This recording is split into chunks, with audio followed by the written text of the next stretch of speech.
আমাদের মধ্যে যে একটা ভুল, সেই ভুলটা বলে আমি আমার বক্তব্য শেষ করে দেবো ইনশাআল্লাহ।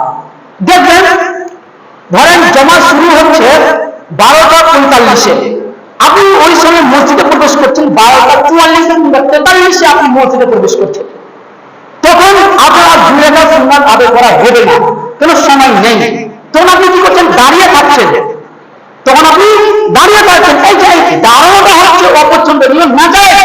রাসূল সাল্লাল্লাহু আলাইহি ওয়াসাল্লাম বলছেন, সহিহ বুখারী হাদিস নাম্বার 638 নম্বর হাদিস, রাসূল সাল্লাল্লাহু আলাইহি ওয়াসাল্লাম বলছেন, ইদা উকিমাতিস সালাহ, যখন নামাজের জন্য ইকামত দেওয়া হবে, ফালা তাকুমু, তখন তোমরা দাঁড়াবে না, হাত্তা তারাউনি, যতক্ষণ পর্যন্ত তোমরা আমাকে দেখে না আনবে। তোমরা শান্তি বজায় রাখবে। মানে আল্লাহ রাসূল সাল্লাল্লাহু আলাইহি ওয়াসাল্লাম বলছেন, যখন তোমরা মসজিদে প্রবেশ করবে তখন তোমরা দাঁড়িয়ে থাকবে না। যদি সময় থাকে 2 রাকাত সালাত আদায় করবেন, আর যদি সময় না থাকে তাহলে আপনি বসে যাবেন। আপনি এখন বলবেন তাহিয়াতুল মসজিদ কি হবে? মসজিদে ঢুকে 2 রাকাত সালাত আদায় কি এটা কি হবে? এটা সালাত আদায় করা ওয়াজিব নয়, বাধ্যতামূলক নয়। আপনি যদি হাজার আসকালানি রাহমাহুল্লাহ আপনি বাড়ির মধ্যে সহিহ বুখারী 628 নম্বর হাদিসটি নিয়ে করে ব্যাখ্যা করছেন যে তাহিয়াতুল মসজিদ এটা বাধ্যতামূলক নয়, এটা মুস্তাহাব। যদি সালাত আদায় করেন নেকি পাবেন, ভালো। আপনি না আদায় করেন তাহলে গুনাহ।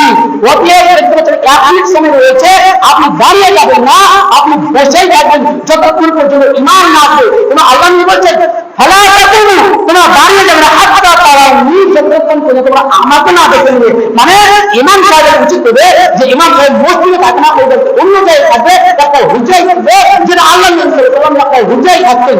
ওটাই আল্লাহ নবী বলেছেন যে হাত্তা তারাউনি, যতক্ষণ পর্যন্ত তোমরা আমাকে দেখে না আনবে ততক্ষণ পর্যন্ত দাঁড়াবে না। অতএব আপনি সালাত আদায় করতে আসছেন, নামাজ পড়তে আসছেন, দেখতে পাচ্ছেন সময় নেই, বসে যাবেন। যতক্ষণ পর্যন্ত ইমাম সাহেব না আসবে ততক্ষণ আপনি বসে থাকবেন।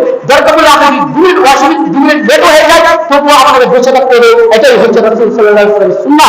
অনেক সময় আল্লাহ নবী সাল্লাল্লাহু আলাইহি ওয়াসাল্লাম দেরি করে আসতেন, কিন্তু সাহাবায়ে কেরাম নামাজ চালু করতেন না। কেন?